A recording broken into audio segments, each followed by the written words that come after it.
Pernah nggak sih kamu mikir siapa orang pertama yang kepikiran buat bikin sendal? Gimana rasanya jalan tanpa alas kaki di zaman purba? Nah, percaya atau enggak, sendal itu adalah salah satu inovasi tertua yang dibuat manusia, bahkan lebih tua dari banyak teknologi lain yang kita kenal sekarang. Di video ini, kita bakal mengupas sejarah sendal dari zaman prasejarah sampai ke era modern. Nggak cuma tentang bentuknya, tapi juga fungsi dan bagaimana sendal jadi simbol status sosial di berbagai peradaban. Siap buat perjalanan waktu? Yuk, kita mulai dari yang paling awal. Jauh sebelum sepatu modern ditemukan, manusia purba sudah sadar bahwa kaki mereka butuh perlindungan. Buktinya, para arkeolog menemukan sendal tertua yang berusia sekitar 10.000 tahun di Fort Rock Cave, Oregon, Amerika Serikat. Sendal ini terbuat dari anyaman tumbuhan yang dikeringkan. Fungsinya, sama kayak sendal zaman sekarang melindungi kaki dari panas, batu tajam, dan duri. Tapi bedanya, bentuknya masih sangat sederhana dan jelas gak ada bantalan empuk seperti sandal masa kini. Bahkan, di beberapa peradaban kuno, sendal jadi salah satu simbol awal peradaban manusia. Artinya, orang yang pakai sendal dianggap lebih maju dan lebih siap menghadapi tantangan alam. Kalau kita ngomongin Mesir kuno, pasti yang kebayang adalah piramida, Firaun, dan hieroglif. Tapi tahukah kamu kalau sendal juga punya peran penting di peradaban ini? Di Mesir kuno, sendal terbuat dari papirus atau kulit binatang dan hanya dipakai oleh kalangan tertentu. Masyarakat biasa umumnya nyeker, jalan tanpa alas kaki.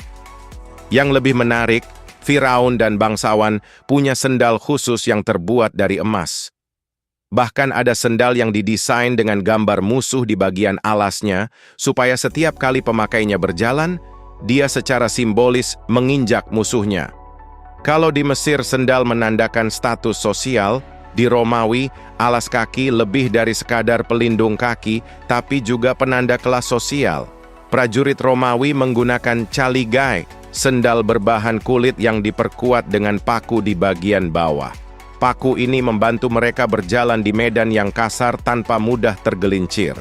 Bahkan, konon ada kaisar Romawi yang dijuluki Caligula, karena waktu kecil sering pakai sendal tentara. Di sisi lain, senator dan pejabat tinggi pakai calceus, sendal tertutup yang menunjukkan status mereka. Warna juga punya arti penting, hanya kaisar yang boleh pakai sendal berwarna ungu. Sementara rakyat biasa cukup pakai warna coklat atau hitam. Lompat ke Asia Timur, kita bakal ketemu jenis sendal yang beda lagi.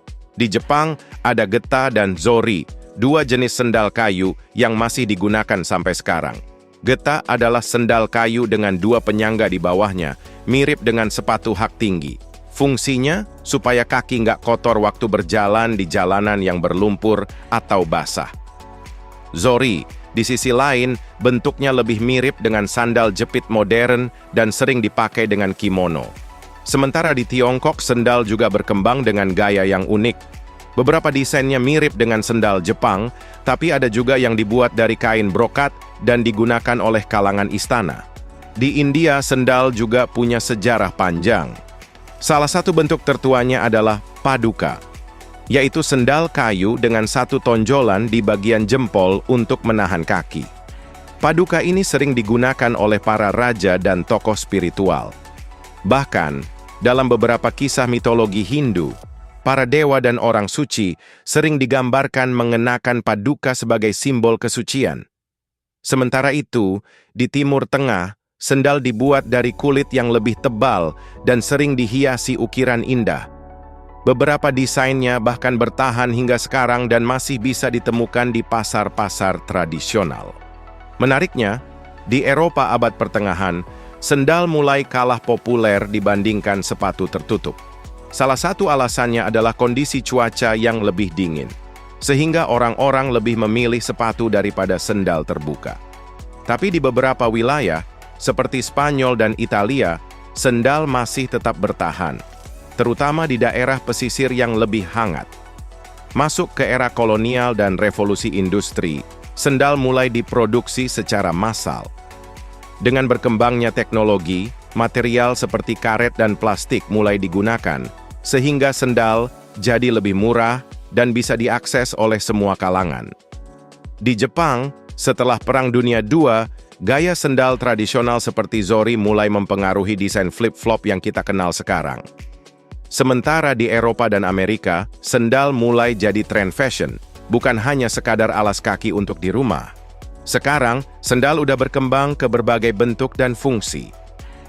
Sandal jepitset atau flip-flop jadi alas kaki paling populer di negara tropis karena ringan dan praktis. Sandal gunung muncul sebagai inovasi buat mereka yang suka kegiatan outdoor. Sandal sport, seperti yang diproduksi oleh merek-merek terkenal, menggabungkan kenyamanan dan gaya. Sandal high fashion, dari merek seperti Gucci dan Prada, membuktikan bahwa sendal juga bisa jadi barang mewah dengan harga jutaan rupiah. Siapa sangka, sendal yang kita anggap sepele, ternyata punya sejarah sepanjang ribuan tahun. Dari zaman purba yang hanya berupa anyaman sederhana, hingga jadi barang mewah di Mesir, alat perang di Romawi, hingga akhirnya jadi bagian dari kehidupan sehari-hari di zaman modern. Sejarah sendal ini menunjukkan bahwa inovasi sederhana pun bisa berkembang seiring waktu. Dari benda yang awalnya hanya untuk melindungi kaki, sekarang sendal sudah jadi bagian dari gaya hidup dan identitas seseorang. Nah, kalau kamu suka bahasan sejarah unik seperti ini, jangan lupa like dan subscribe buat dapetin video menarik lainnya di Seputar Cerita. Sampai jumpa di video berikutnya.